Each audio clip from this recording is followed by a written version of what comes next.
Tener con ustedes el Evangelio de nuestro Señor Jesucristo. La predicación del Evangelio es, creo yo, el tema más serio en toda la tierra. Las Escrituras hablan y condenan a los falsos maestros y dicen que para ellos está preparada la peor condenación en el infierno. Y eso quiere decir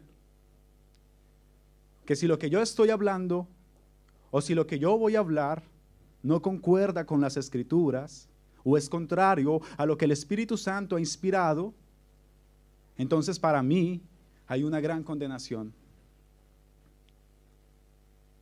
Debo confesarles que cuando se me delegó esta responsabilidad, lo primero que tuve fue temor, debido a lo serio del tema de la predicación.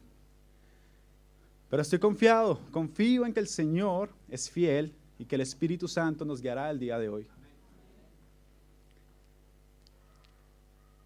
Quiero que por favor me acompañen a Apocalipsis 2, versículos del 1 al 7. Si hay alguien que no tiene una Biblia, el hermano Carlos tiene una y la puede prestar.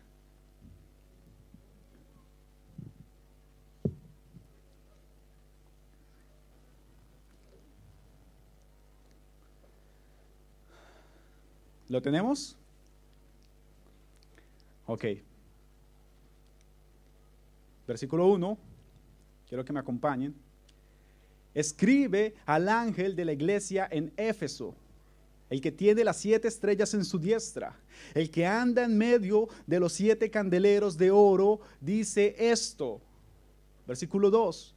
Yo conozco tus obras y tu arduo trabajo y paciencia, y que no puedes soportar a los malos, y has probado a los que dicen ser apóstoles y no lo son, y los has hallado mentirosos. Versículo 3. Y has sufrido, y has tenido paciencia, y has trabajado arduamente por amor a mi nombre, y no has desmayado. Pero tengo contra ti que has dejado tu primer amor. Recuerda, por tanto, de dónde has caído y arrepiéntete y haz las primeras obras, porque si no, vendré pronto a ti y quitaré tu candelero de su lugar, si no te hubieres arrepentido. Pero tienes esto, que aborreces las obras de los nicolaítas, los cuales yo también aborrezco. El que tiene oído, oiga lo que el Espíritu dice a las iglesias. El que venciere, le daré a comer del árbol de la vida, el cual está en medio del paraíso de Dios. Por favor, hermanos, acompáñenme en una oración ahí donde están sentados, para que el Señor nos ayude a comprender este texto. Que el Señor me ayude. Señor, te damos gracias, Señor, por este día, Señor. Hoy nos reunimos, Señor, como iglesia, para compartir de ti, Señor, y para aprender de ti, Señor. Padre de los cielos, Señor, hoy se me ha delegado, Señor, esta responsabilidad, Señor, y confieso que tengo temor, Señor, de la seriedad de las Escrituras, Señor. Señor, yo soy un hombre débil y pecador, Señor. Ten misericordia de mí, Señor, pero permíteme, Señor, poder exponer esto, Señor, este texto, Señor, y que mis hermanos, Señor, puedan ser alimentados con tu palabra, Señor. Aunque no tomemos esto con seriedad a veces, Señor, sabemos, Señor, de que hoy puede ser el último domingo de alguno de los que estamos aquí en la iglesia y necesitamos de ti, de tu salvación, Señor. Ayúdanos. Te lo suplico, Señor, en tu Hijo amado Jesús. Amén y amén. Bueno, para entrar un poco en contexto respecto a lo que es el libro de Apocalipsis, donde se encuentra nuestra porción del día de hoy. Apocalipsis, a diferencia de todos los libros de la Biblia, Apocalipsis contiene su propio título, el Apocalipsis de Jesucristo, en griego, Apokalupsis, que quiere decir un descubrimiento o una revelación. El autor es el mismo apóstol Juan, el que escribió el Evangelio de Juan y las 3 epístolas. Primera de Juan, segunda y tercera. Ustedes las conocen muy bien, creo yo. Y es un libro con muchos, pero muchos retos interpretativos, ya que es un libro primordialmente profético, pero que también tiene material histórico en lo que respecta a las 7 iglesias, en los capítulos 1 al 3, donde está la porción que vamos a estudiar hoy. El libro de Apocalipsis fue escrito aproximadamente en el año 94 o 96 después de la ascensión de nuestro Señor Jesucristo.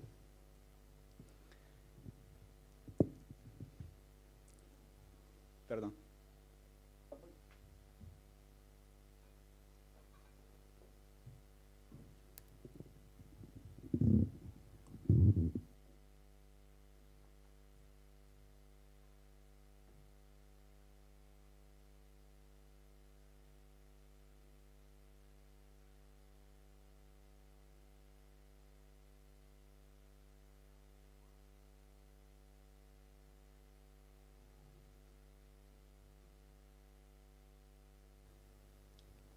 Retomamos. En el año 94 o 96, después de la ascensión de nuestro Señor Jesucristo, fue escrito este libro. En el capítulo 1 vemos a Juan, un capítulo antes de lo que estamos leyendo, vemos a Juan cuando cae paralizado ante el Señor que se le presenta y le dice: yo soy el alfa y el omega, el principio y el fin, dice el Señor. El que es y que era y que ha de venir, el todopoderoso. Cristo le dice al apóstol Juan: escribe un libro, lo que ves, y envíalo a las 7 iglesias que están en Asia. Escribe estas cartas y envíalas a las 7 iglesias que están en Asia. Estas iglesias tuvieron mucha importancia, hicieron parte de los principios, los primeros hijos de la iglesia. Las iglesias eran Éfeso, Esmirna, Pérgamo, Tiatira, Sardis, Filadelfia y la Odisea. Hermanos, para poder también comprender este texto debemos tener en claro qué era Éfeso y cómo se estableció la iglesia en Éfeso y qué hizo Dios en Éfeso. Recordemos que el apóstol Pablo escribió una epístola exclusivamente para esta iglesia, la epístola a los Efesios. Con respecto a la iglesia en Éfeso, la ciudad de Éfeso era una ciudad capital de Asia Menor, lo que hoy es la Turquía moderna. Y era una ciudad muy comercial, una ciudad con aproximadamente 200,000 habitantes, y era una ciudad donde mucha gente venía a comerciar. Había libre mercado, de lo que yo tanto hablo. Era una ciudad donde mucha gente venía a comerciar, a vender productos, pero también era una ciudad infestada de idolatría, de prostitución, de inmoralidad, porque allí se encontraba el templo, muy conocido hasta el día de hoy, de la diosa Diana, que fue considerado una de las 7 maravillas del mundo antiguo. En ese templo, sus sacerdotisas practicaban la prostitución, practicaban el adulterio, la fornicación, y de esta forma le rendían culto a su diosa, la diosa Diana. Pero a pesar de tanta inmoralidad y de tanto pecado, le plació a Dios plantar una iglesia allí, en Éfeso. ¿No es increíble? Es probable que el evangelio haya sido traído primero a Éfeso por Priscila y Aquila. No eran 2 mujeres como muchos lo piensan, era una pareja de esposos, eran unos hermanos en la fe. Una pareja excepcionalmente dotada, quienes fueron dejados allí por Pablo en su segundo viaje misionero. La evidencia de esto la encontramos en Hechos 18:26, no lo busque, yo quiero que se concentren solamente en este texto, Apocalipsis 2, en donde aparece Apolos. Apolos empieza a predicar el evangelio allí. Llega a Apolos a Efesio, empieza a predicar, y oyéndolo Priscila y Aquila lo tomaron aparte y le expusieron más exactamente el camino de Dios. Parece que al hermano le faltaban unas estucaditas.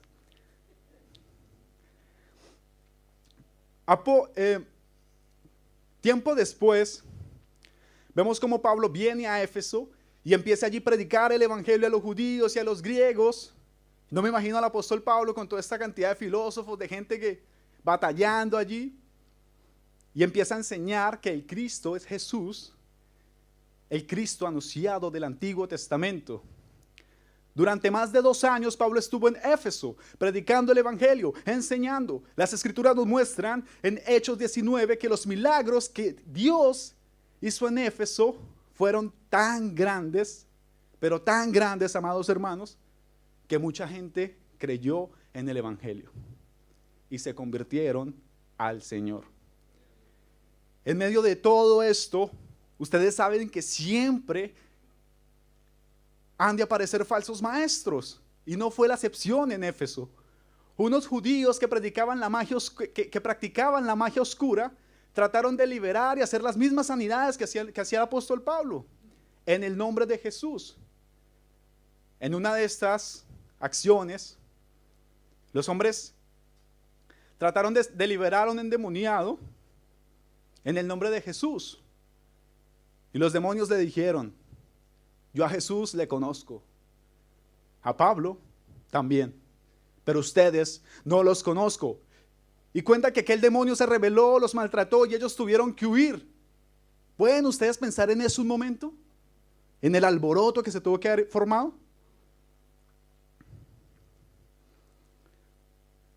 Y de esto se enteró todo Éfeso, a tal punto que las personas que practicaban estos cultos, estas magias oscuras, trajeron todos sus libros de magia. Hermanos, los libros de magia eran libros demasiado costosos, tenían muchísimo valor en aquel entonces, pero aún así no les importó. Y todos estos libros fueron quemados. Llego yo a creer que esa gente verdaderamente conocieron al Señor. Amados hermanos, la escritura dice que el costo de los libros era de 50,000 piezas de plata. Y una pieza de plata equivalía a un día de trabajo. ¿Cuánto se gana usted en su día de trabajo? Multiplique eso por 50,000. Es decir, los libros equivalían a 50,000 días de trabajo. Yo me tomé la tarea, hermanos, de hacer un poco de matemática aquí. Y hermanos, 50,000 días de trabajo equivalen a más de 142 años de trabajo. Trabajando todos los días, inclusive un día como hoy, sábados y domingos. ¿No es increíble? Cuando estuve estudiando esto, dije: wow, grandes cosas hizo el Señor en Éfeso. Ahora, las cartas de Apocalipsis tienen algo muy particular. Estas iglesias fueron iglesias reales, no fueron invenciones, existieron. Si ustedes pueden ir a Turquía un día de estos, pueden ir a ver las ruinas de estas iglesias. Pero no solamente fueron escritos para las iglesias de aquella época. El contenido de estas cartas aplica absolutamente para todas las iglesias a través de la historia, inclusive para Casa de Oración Estocolmo. Hermanos, y esto es algo hermoso. Pues en el capítulo 1, Juan dice que se presenta el Señor, él cae postrado a sus pies y el Señor le ordena: escribe fielmente lo que voy a decir a las iglesias. O sea, el mismo Señor Jesús escribe estas cartas. Este mensaje es enviado directamente de nuestro Señor. Ahora no sé si ustedes pueden llegar a imaginarse que nos llegue aquí una carta del cielo dirigida a esta iglesia y que diga: con carácter urgente, del Señor Jesús para Casa de Oración Estocolmo. ¿Han pensado ustedes en eso? Ustedes pueden decir: ese hermano se metió, está bien corrido. Pero versículo 1, el Señor dice: escribe al ángel de la iglesia en Éfeso, el que tiene las 7 estrellas en su diestra, el que anda en medio de los 7 candelabros de oro, dice esto. Un poco confuso, pero esto debe ser interpretado de la siguiente manera para que sea más fácil de entender. Y es: el que tiene las 7 estrellas en su diestra, o sea, el Señor Jesús, que tiene poder sobre todas las cosas, dice esto. El libro de Apocalipsis habla mucho sobre los números, y en especial el número 7, se repite muchas veces. El número 7 significa todo lo cumplido. En este libro, las 7 estrellas representan los 7 mensajeros o ancianos, y aquí hace alusión a los ancianos, o sea, a los pastores de la iglesia. Y el Señor dice lo siguiente: yo los tengo en mi mano. A las iglesias, a los ancianos, yo los tengo aquí. Quiere decir que el Señor controla a su iglesia, a sus líderes, y dice que Él anda en medio de los 7 candeleros de oro. La representación más clara de los candeleros es que eran candeleros, realmente se usaron, eran portátiles, llevaban lámparas pequeñas que funcionaban con aceite. Cada candelero representaba una iglesia. Y la luz que irradiaban estos candeleros representaban la vida espiritual de cada una de ellas. Aquí vemos cómo el Señor es fiel a su palabra en el hecho de que Él siempre está con su iglesia. En la segunda parte del versículo 1 dice: el que anda en medio de los 7 candeleros de oro. Entonces sabemos de que el Señor anda aquí hoy. Entonces tenemos claro que los 7 candeleros eran las 7 iglesias, y el Señor mismo les está diciendo: yo estoy en medio de los 7 candeleros de oro, estoy en medio de ustedes, yo estoy con ustedes, ustedes no me ven, pero yo siempre estoy presente ahora. Y ahora podemos tener claridad de que el Señor está con nosotros. Aún en medio de la predicación, el Señor está con nosotros. Aún en medio de la alabanza, el Señor está con nosotros. El Señor sabe nuestros pensamientos, sabe con la pereza con que tú vienes a la iglesia, sabe con la pereza con que tú recibes el mensaje. Él conoce todo. Hermano, tú puedes engañar a todas las personas, pero jamás engañarás a aquel que lo sabe todo. Aquel que puede escudriñar los corazones. El Señor claramente está diciendo a la iglesia: yo los conozco, yo conozco tus obras. Yo conozco lo que haces. El Señor tiene recelo por su iglesia. Él está pendiente de absolutamente todas las cosas que suceden con su esposa. ¿Cuál es la esposa del Señor? O sea, la iglesia. Muy bien, hermanos. Estos hermanos son muy dúctiles. Ahora, quiero que imaginen por un momento que así como Dios escribió estas iglesias, Dios hoy nos enviara una carta como lo hizo con esta iglesia en Éfeso. No me imagino todos expectantes, comiéndonos las uñas, con temor, pero también con ganas de leer rápido la carta. Y todos nosotros pidiéndole al pastor: que sea rápido, pastor, queremos saber lo que nos ha dicho el Señor. ¿No se imaginan esa escena? Yo quiero que la imaginen. La pregunta más grande es: ¿qué nos dirá el Señor a esta iglesia? ¿Será que el Señor nos elogiará? ¿O muy por el contrario, nos reprendería por nuestra negligencia? Versículo 2. Fuerte esto, hermanos, créanme. Estudiar esto fue fuerte para mí. Me vi reflejado en cada uno de los textos yo con mi negligencia y mi pecado todo el tiempo. Versículo 2. Yo conozco tus obras y tu arduo trabajo y paciencia, y que no puedes soportar a los malos, y has probado a los que se dicen ser apóstoles y no lo son, y los has hallado mentirosos. Por favor, léanlo y estén mirando constantemente este texto. No quiero que se pierdan del texto. Yo conozco tus obras, dice el Señor. Yo conozco tu paciencia. Yo conozco que soportas a los malos, y que también conozco que has desenmascarado a varios falsos apóstoles. ¿Ustedes han desenmascarado a varios falsos apóstoles? Yo he denunciado unos cuantos y mi esposa me regaña, pero hay que hacerlo con fidelidad, hermanos. Está en juego la verdad. El que no batalla por la verdad está condenado a vivir en la mentira. También conozco, me llamó mucho la atención este versículo. Si observamos bien, el mismo Dios de los cielos está elogiando a esta iglesia en este versículo 2. La pregunta es: ¿Ustedes trabajan duro? ¿Ustedes tienen paciencia? ¿Ustedes han soportado a los malos? ¿Ustedes han probado y han desenmascarado a los falsos maestros y a mentirosos que los rodean? ¿Será que el Señor nos ha de escribir algo como lo que le escribió a la iglesia en Éfeso, hermanos? ¿Será que el Señor nos ha de decir, yo conozco tus obras, yo conozco tu arduo trabajo, yo conozco que vienes todos los domingos a la iglesia y trabajas duro? Tú defiendes, estudias mi palabra fuertemente.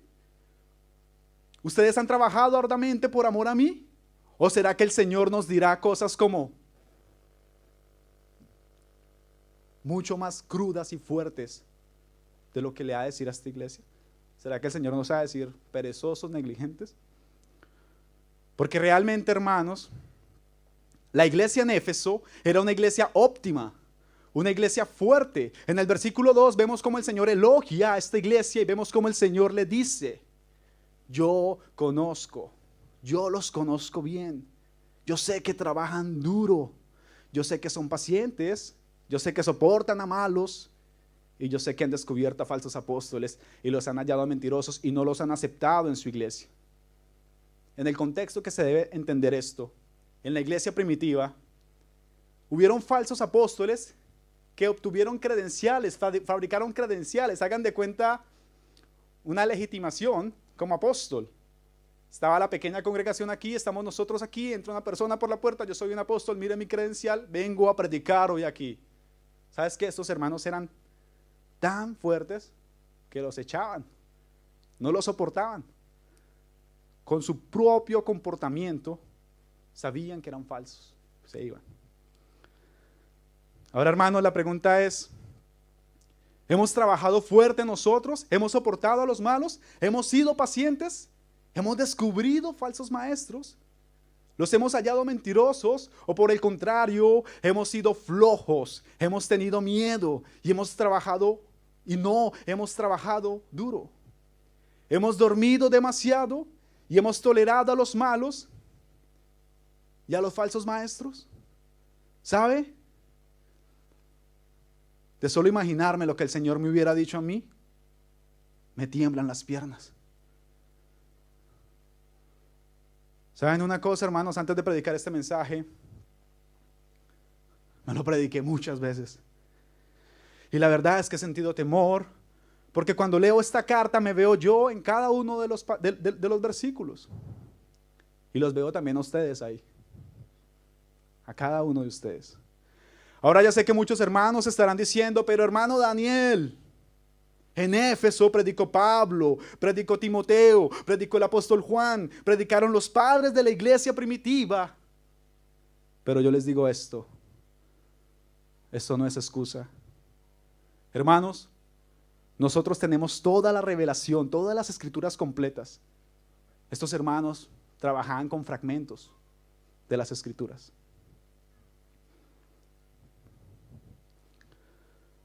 Realmente somos afortunados de tener la palabra de Dios. Y tenemos lo más grande, el Espíritu de Dios con nosotros, acompañándonos de día y de noche. ¿Saben qué significa eso? De día y de noche significa. Él lo ha prometido. Amados hermanos, y viendo esta promesa de Dios tan hermosa de que siempre va a estar con nosotros, yo les hago esta pregunta. ¿No hemos nosotros de desgastarnos sirviendo al Señor? ¿No han de ser molidos nuestros huesos predicando el evangelio, luchando contra el posmodernismo que penetra en las escuelas, que penetra en las casas, en la televisión, en la radio? ¿No hemos de luchar contra eso? ¿No hemos de luchar contra las cosas que se levantan en contra de la verdad? Pero para alcanzar eso, hermanos, debemos estar unidos a Cristo, a su palabra, y nosotros como hermanos, como iglesia, como un cuerpo real. ¿Saben, hermanos? Es fascinante. La iglesia de Éfeso, 40 años después de haber sido fundada, el Señor los elogia y les dice, ustedes han resistido a los malos, y han desenmascarado a falsos apóstoles. ¿No es increíble? 40 añitos de edad. ¿Cuántos tienen 40 aquí?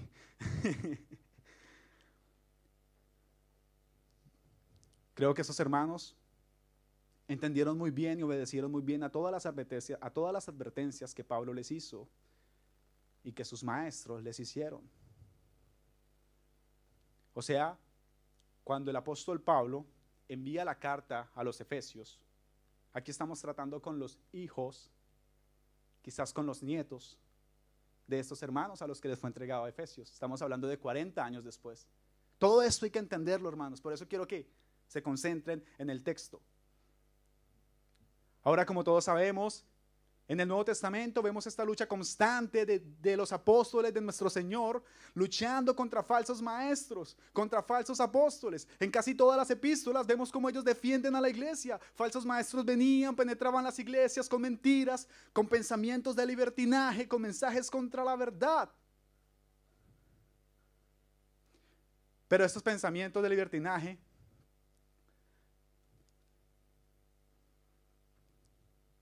y contra todo esto, esos hermanos fueron firmes.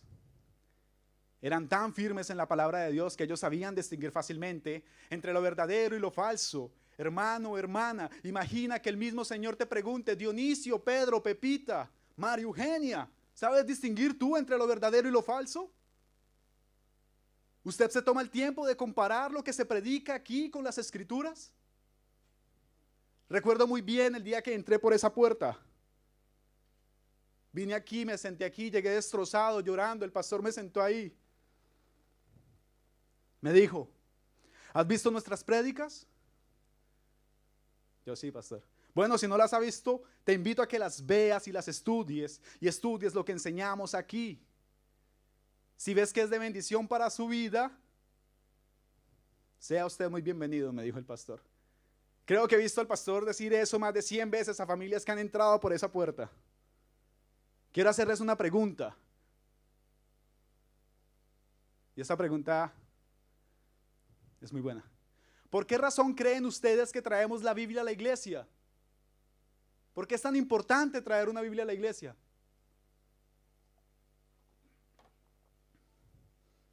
Un hombre dijo una vez: la única razón por la que traemos la Biblia a la iglesia es para poder comparar lo que se enseña en la iglesia con lo que está escrito en las Escrituras. Es esa la razón, no hay otra razón. Traemos la Biblia, el pastor predica, comparamos fielmente lo que el Señor nos está diciendo.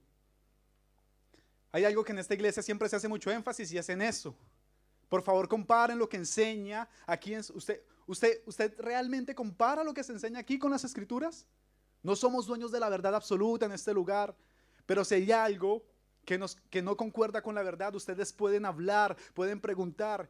Y aunque no lo sabemos todo, estudiando juntos, en amor podemos aprender y a llegar a saber mucho más, hermanos.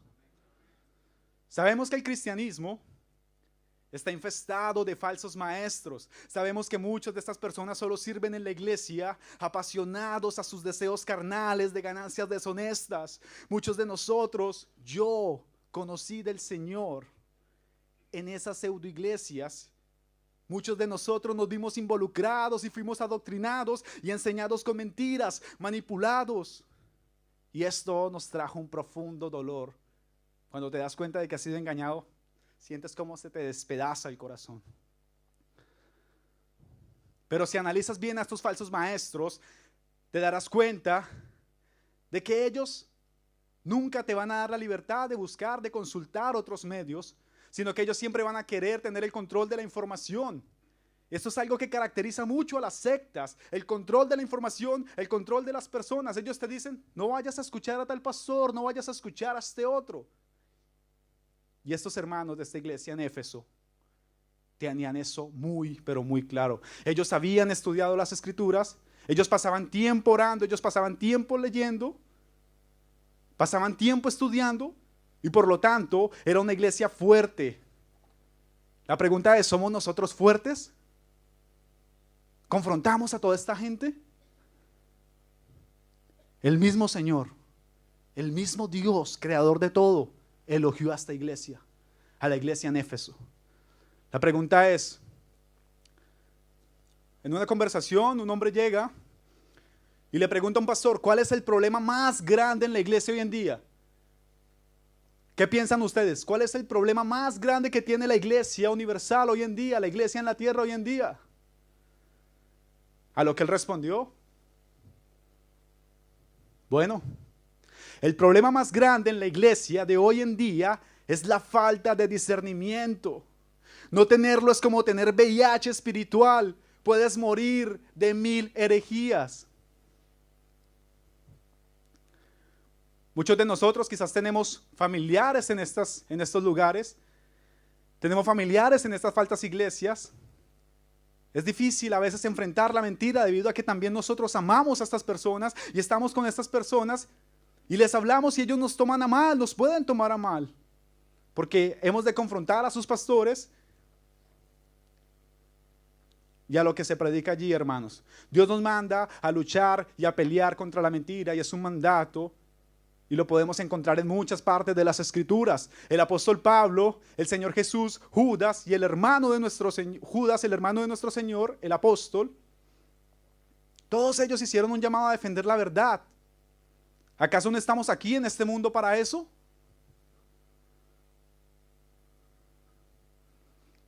¿No hemos de ser molidos? ¿No hemos de ser molidos por la predicación del Evangelio? ¿No hemos de arder por esto? El sacrificio de los antiguos cristianos que fueron quemados, que fueron decapitados, que fueron apedreados por la verdad. ¿Habrá sido en vano todo esto? ¿La verdad? Yo creo que no, hermanos.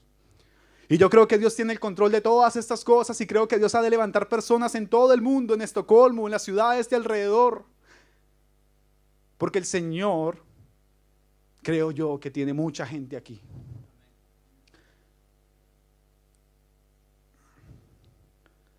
Estamos llamados a predicar, pero también debo confesarles que así como esta iglesia lo hizo, la iglesia de Éfeso, el evangelio ha de traer violencia. Los falsos maestros siempre te dicen, ven aquí, va a haber paz, van a venir tiempos mejores, tu felicidad está a la vuelta de la esquina, pacta 100 y Dios te dará 1000 y paz y paz. Como decimos en mi país, paz, paz, paz.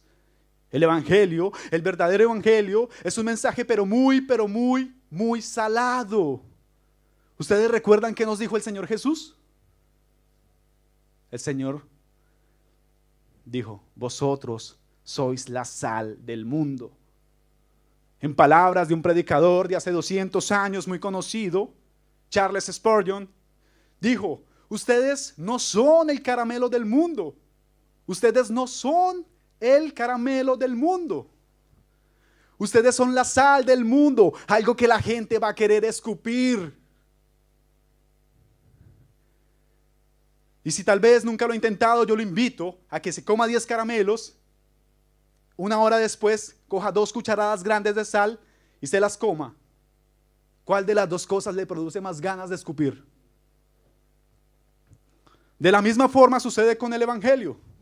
El mensaje del evangelio nunca va a ser popular.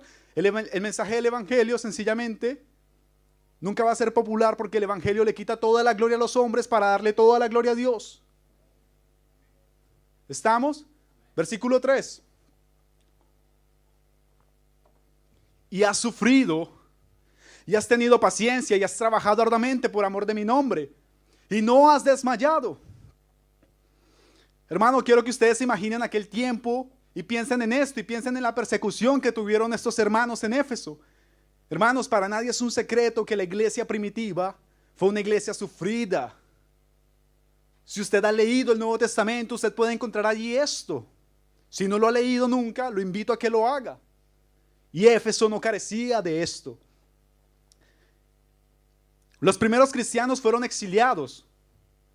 Algunos fueron quemados, otros decapitados, muchos crucificados y otros sometidos a la pobreza extrema. Como dijo Chávez, exprópiese. Los expropiaron. Fue un robo literal. Vemos a Pablo recoger ayuda para estos hermanos.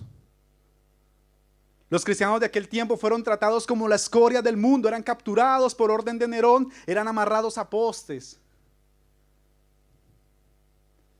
eran quemados vivos.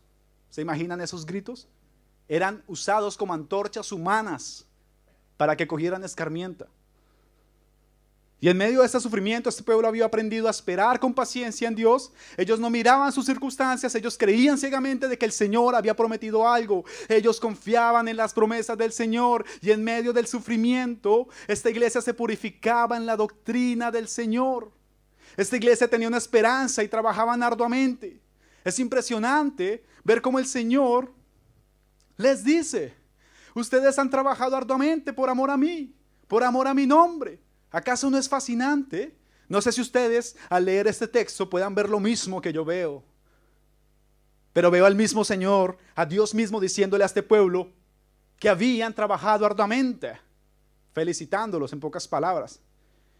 Es demasiado hermoso este texto. El Dios de los cielos hablando a un grupo de hermanos reunidos en lo que hoy es la Turquía moderna, hace 2000 años atrás, diciéndoles: ustedes han trabajado arduamente. Yo estoy contento por eso. ¿Puede el Señor decirnos eso hoy a nosotros aquí?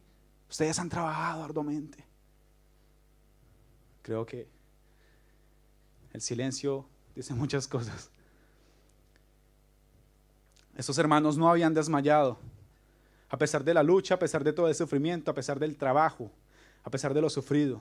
Al pesar de carecer de demasiadas cosas, de demasiadas comodidades de las cuales usted y yo hoy gozamos, estos hermanos no desmayaron, estuvieron firmes ahí. Ahora, viendo esto, hermanos, surgen varias preguntas para nosotros hoy. Hermanos, ¿hemos nosotros sufrido del mismo modo que sufrieron los hermanos en Éfeso? Y en medio del sufrimiento, si es que lo hemos tenido, hemos sido pacientes. Verdaderamente el Señor en esta iglesia, hemos trabajado arduamente por amor del nombre del Señor. ¿No es cierto que muchos de nosotros hemos desmayado a la primera? Al primer problema, ¡pa! ¿No es verdad que muchos de nosotros a veces descansamos en la labor que solamente hace el pastor? Y pensamos: Él es el pastor, Él debe hacer todo, Él debe orar, Él debe estudiar, Él debe preparar los sermones, Él debe evangelizar a las personas. ¿No es verdad que muchos pensamos así aquí? Pero no sé, no es así, hermanos. Si usted verdaderamente se ha rendido al Señor, si usted verdaderamente es un hijo de Dios, usted va a amar lo que Dios ama, y Dios ama a su iglesia, a su esposa. La iglesia es la esposa de Cristo. En la carta a los Efesios nos muestra claramente el apóstol Pablo y dice que por amor a la iglesia Él se entregó a sí mismo por ella.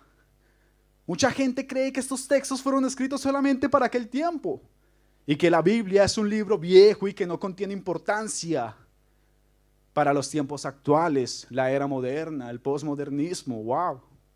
Ciertamente, hermano o hermana, amigo, si usted está hoy aquí y piensa de esa manera, temo por su alma, por la de su esposa y por la de sus hijos. Temo por la eternidad de sus almas. Hermano, si tú has nacido de nuevo, si Cristo es tu Señor, entonces tú estás llamado a entregarte por la palabra, por su iglesia, por la verdad. Esto me dio muy duro a mí, hermanos. Veo muchos casos siempre de personas que estuvieron por muchos años en falsas iglesias, con falsos maestros, y veo cómo estas personas en esos lugares trabajaban arduamente, se entregaban arduamente, apoyaban con dinero estas falsas obras de estos hombres, pero al momento de venir, de ser encontrados por la verdad, de encontrar la iglesia bíblica, y de encontrar la libertad y no ser manipulados, estas personas hacen todo lo contrario y entran en un estado de confort, se vuelven tacaños y en cuanto al servicio de la iglesia se trata, perezosos. ¿Somos perezosos?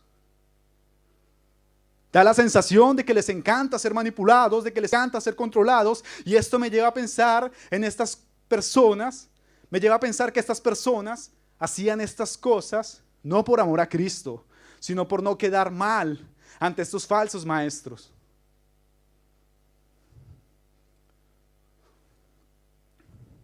Que el Señor nos ayude, hermanos. Que el Señor nos ayude. Dime qué estima tienes tú por tus hermanos y cuánta estima por la iglesia y te diré qué clase de cristiano eres. En el versículo 3 vemos cómo estos hermanos no desmayaron y muy seguramente esos hermanos tenían claro esto, tenían claro su compromiso con la iglesia. Recordemos que era una iglesia de entre 40 y 50 años de edad. Perdón.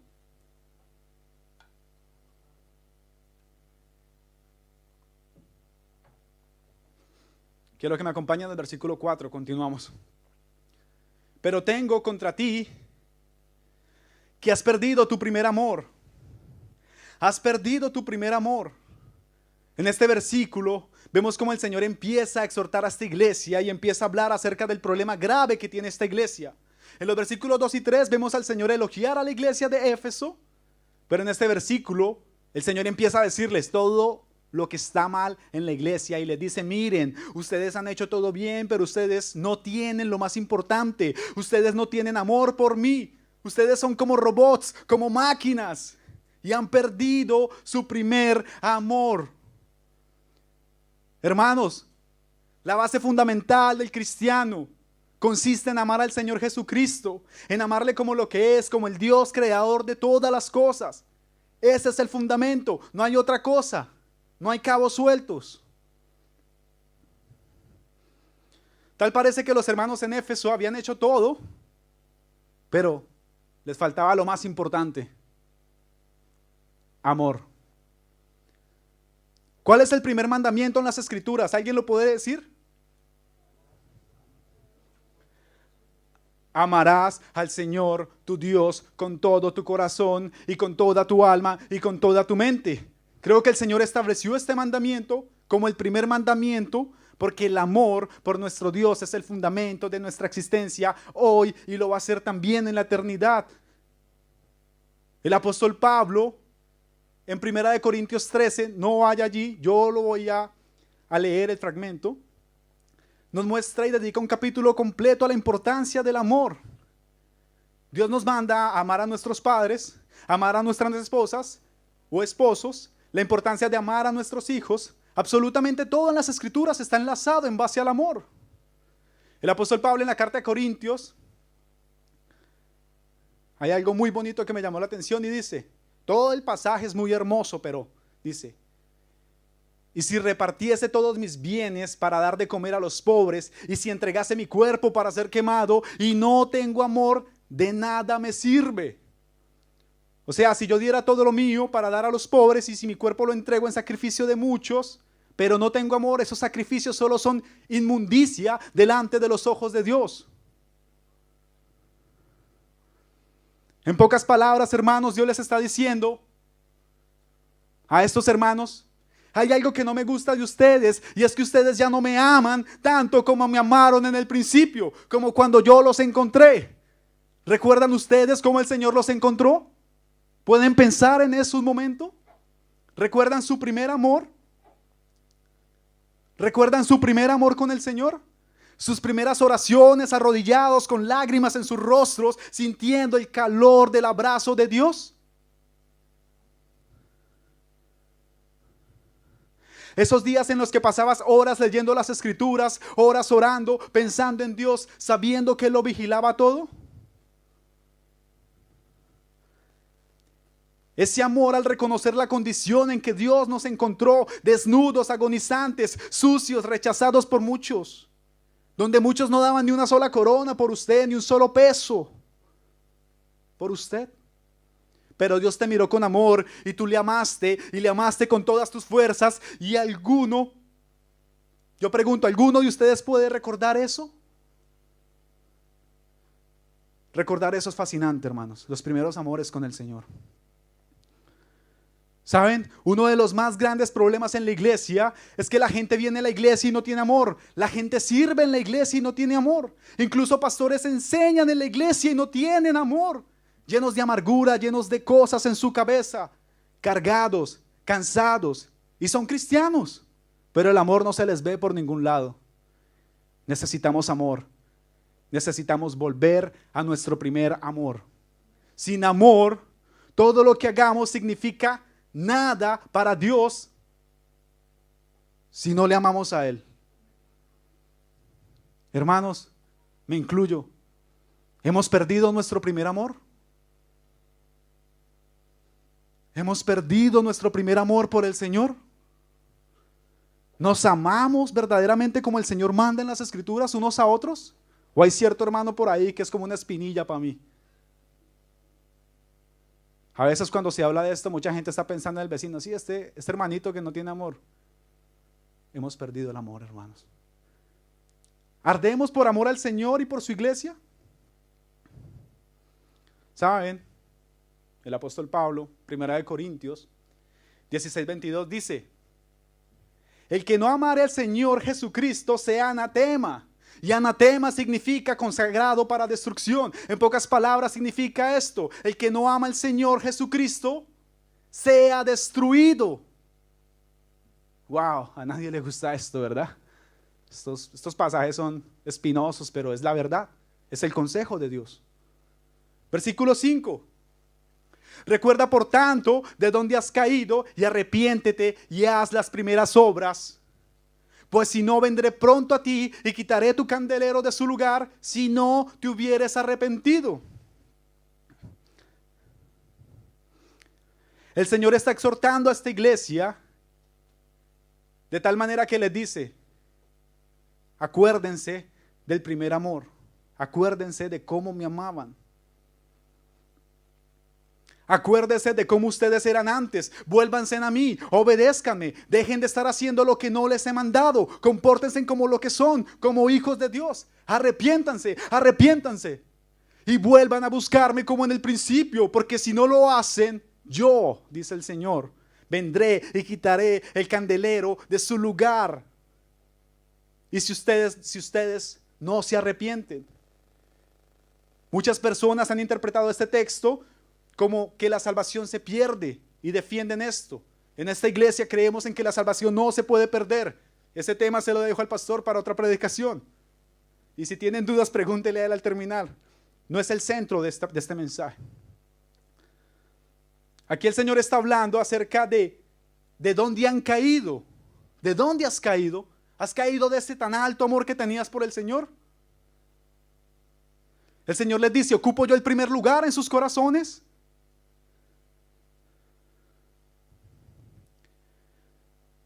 En la introducción a este texto comparamos los candeleros con el poder de Dios en la iglesia, la presencia de Dios en la iglesia. Esos candeleros fueron reales. Estos candeleros fueron usados como lámparas de aceite para alumbrar.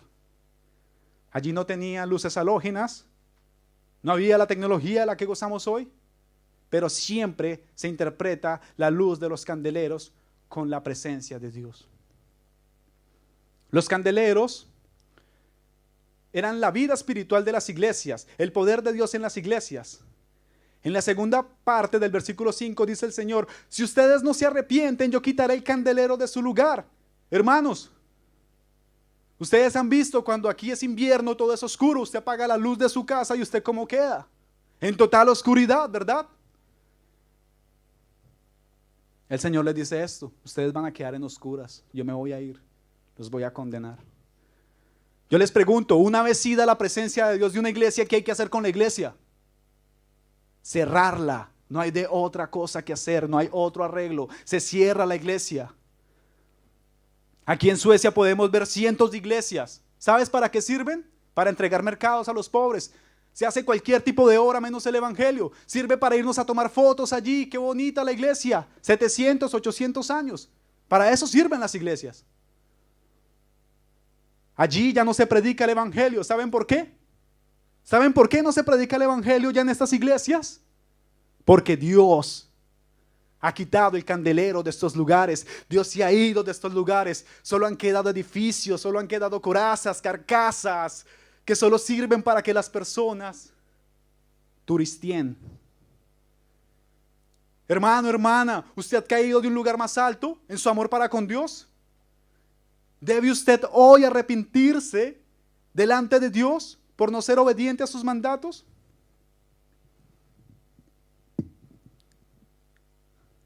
¿Se ha convertido usted en un robot, en una máquina, en algo que no puede tener amor. Dios nos está advirtiendo hoy el peligro en el que puede caer la iglesia. Así como Dios advirtió a los efesios, Dios hoy nos está advirtiendo a nosotros aquí, Casa de Oración Estocolmo. Quiero que entiendan esto. Si ustedes no vienen a mí, si ustedes no me obedecen, dice el Señor, si yo no soy el amor para ustedes, ustedes no me aman, yo quitaré el candelero de este lugar. Por favor, hermanos, lo digo como hermano. Recordemos de dónde hemos caído, arrepintámonos y volvamos a ser como antes, para que el Señor tenga misericordia de nosotros y no aparte su candelero de nosotros. ¿Cuánto tiempo me queda, hermanos? Perdón. 20, 10. Ok. La verdad, tengo mucho texto. La verdad. Voy a tratar de ser breve. He resumido porque los hermanos detrás me dicen. Pero, versículo 6. El Señor vuelve y habla a esta iglesia y le dice: pero tienes esto, que aborreces las obras de los nicolaitas, los cuales yo también aborrezco. Voy a ser breve con esto. ¿Quiénes eran los nicolaitas? Fueron conocidos así por el nombre del fundador de esta secta, se llamaba Nicolás. Muchos padres de la iglesia como Irineo hablaron sobre los nicolaitas y dijeron claramente que fue Nicolás, el diácono que fue escogido en Hechos 6, apúntelo y estúdielo en su casa, como el creador de esta secta. Los nicolaitas venían y querían penetrar a la iglesia, al igual que lo estaban haciendo los falsos apóstoles. Pero estos hermanos fueron duros, tenaces. No. ¿Qué enseñaban los nicolaitas? Ellos eran gnósticos. Ellos creían en que ellos podían pecar y podían hacer cosas sensuales, podían fornicar, podrían adulterar, y que eso no iba a afectar en nada el alma, el espíritu, que todo iba a seguir normal. Yo hago las cosas, me baño y como si nada, finito. Aquí podemos ver otra vez cómo el Señor elogia a esta iglesia y les dice, en pocas palabras el Señor les dice: yo los felicito. Ustedes odian a los nicolaitas y yo también los odio. Si ustedes buscan bien la palabra aborrecer en sus sinónimos, significa odiar. Dios ama a su iglesia, Dios defiende a su iglesia. A lo largo de la historia de la redención vemos cómo Dios aniquila personas para mantener a su pueblo limpio, aniquila personas para mantener a su iglesia limpia. Ciertamente, hermanos, hemos de estar vigilantes como iglesia y debemos tener discernimiento. No podemos aceptar falsas enseñanzas y no podemos aceptar cosas que nos alejen de la voluntad de Dios, de la luz de las Escrituras, y que nos conduzcan a satisfacer la carne y a alejarnos de Dios. Debemos estar vigilantes. Las preguntas que surgen en este versículo: ¿en verdad nos guardamos nosotros aquí? Casa de Oración Estocolmo. ¿Usted como padre de familia guarda a sus hijos de la mentira? ¿Les enseña la verdad todos los días? ¿Tiene usted recelo por lo que oyen sus hijos, o por lo que ven sus hijos, o por lo que ve su esposa? Hermanos, especialmente hombres, Dios nos manda a ser sacerdotes de nuestros hogares. Debemos estar siempre atentos. Esto me hace recordar la historia de un hombre. El hombre vivía en un pueblo muy alejado, no había una iglesia en este pueblo, no había una iglesia bíblica en este pueblo. Se acerca un pastor y le dice: pastor, ¿qué debo hacer? La iglesia más cercana queda 2 horas de casa. El pastor lo mira y le dice: lo que tienes que hacer, tomar las llaves de tu auto, encenderlo, conducir 2 horas hacia la iglesia todos los domingos, porque es la vida tuya, la de tus hijos y la de tu esposa. Son las almas de ellos los que están en juego. Con eso no se puede jugar. Tiene que conducir 2 horas. A veces aquí vivimos a 20 minutos y nos da pereza, ¿verdad? Bravos nosotros. Hermanos, Dios ha sido bueno con nosotros. Versículo 7. El que tiene oído, oiga lo que el Espíritu dice a las iglesias. Al que venciere, le daré de comer del árbol de la vida, el cual está en medio del paraíso de Dios. ¡Wow! La recompensa. El Señor elogió a esta iglesia, los confrontó, les dijo que le gustaba que arrepentieran a los nicolaitas y les daba una promesa. ¿No es bueno el Señor? El que tiene oídos, oiga lo que el Espíritu dice a las iglesias. Es una muestra clara que aunque la carta tenía como destinatario una iglesia en específico, la iglesia de Éfeso, este mensaje también tiene la intención de influir en toda la iglesia a través de la historia. Hasta hoy, Casa de Oración Estocolmo. El Señor está diciendo, abran sus oídos, escuchen lo que les he dicho. Seguido de la promesa más grande para un creyente: el que venciere, le daré de comer del árbol de la vida, el cual está en medio del paraíso de Dios. Solo los valientes, solo los que resistan hasta el final, solo los que no nieguen mi nombre, los que me aman de verdad, los que no aborrecen, los que aborrezcan la mentira, los que me amen a mí,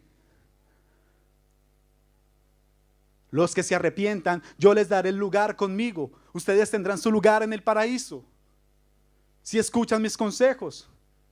¿No es hermoso esto? ¿No les hace arder el corazón esta palabra? Piensa en un momento qué es lo que usted más aprecia en este mundo.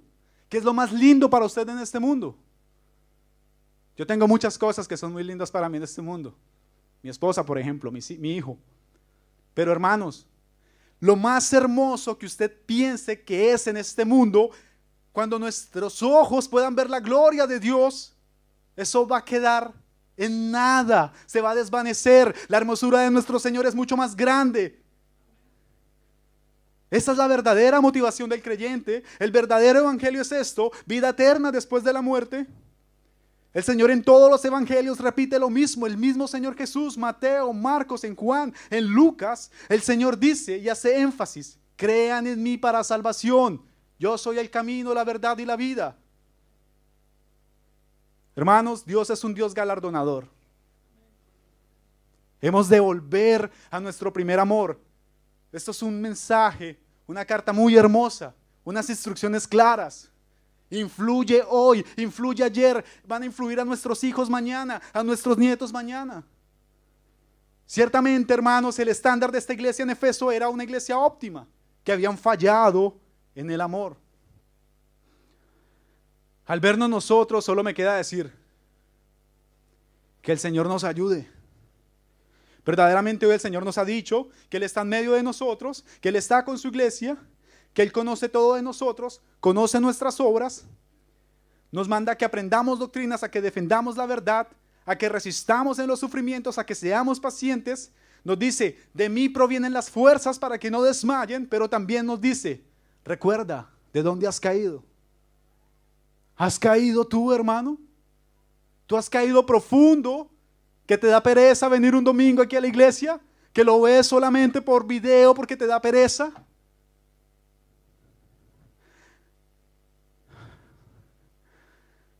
Señor, hermanos, arrepiéntete, dice el Señor. Arrepiéntete y vuelve a amarme como en el principio, porque si no lo haces, yo vendré y te dejaré en tinieblas. La última parte del versículo 7 dice, quiero que la lean por favor ustedes.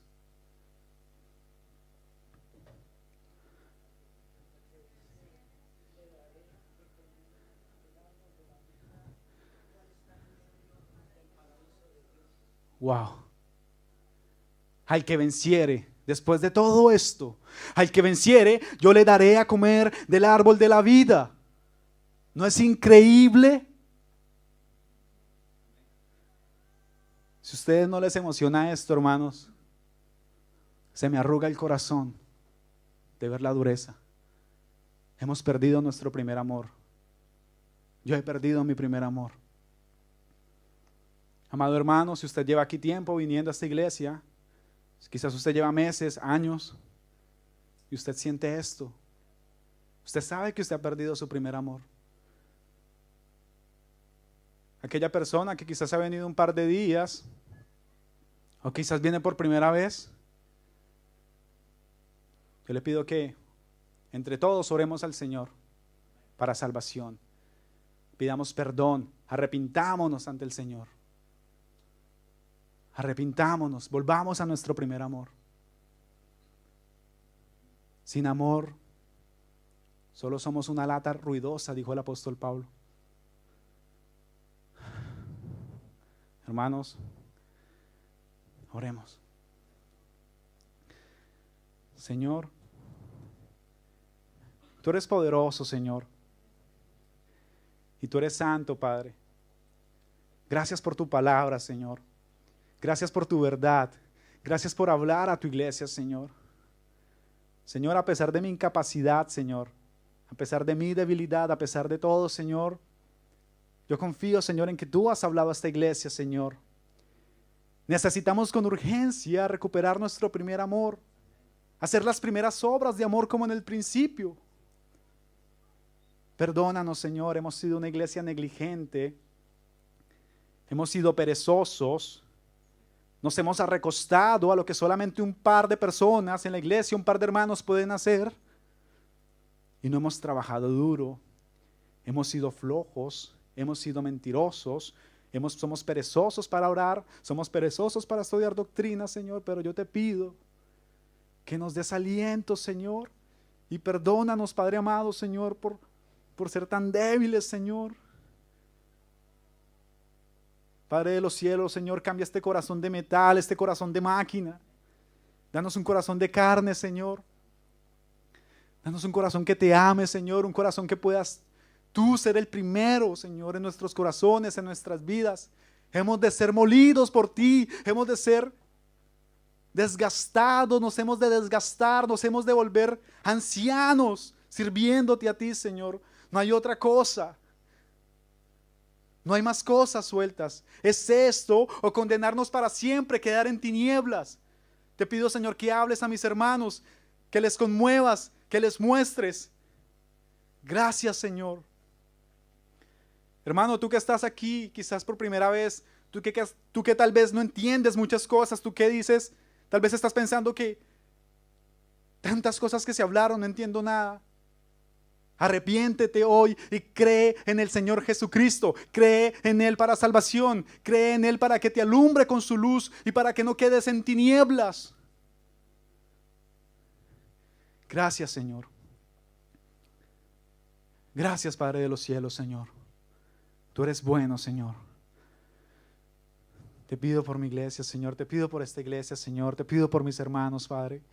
Te pido por mí, Señor, porque si este mensaje habló a alguien, Señor, en especial lo hizo a mí, Señor. Perdónanos, Señor. Perdónanos, Padre de los cielos, Señor. Ayúdanos, Señor. Ayúdanos, Señor, a poder crecer. Que este amor crezca por ti. Que podamos arder de amor por ti, Señor. Ayúdanos, Padre de los cielos, Señor. Tú eres santo, Señor. Tú eres santo, Señor. Tú eres el poderoso. Aquí nadie es protagonista, Señor.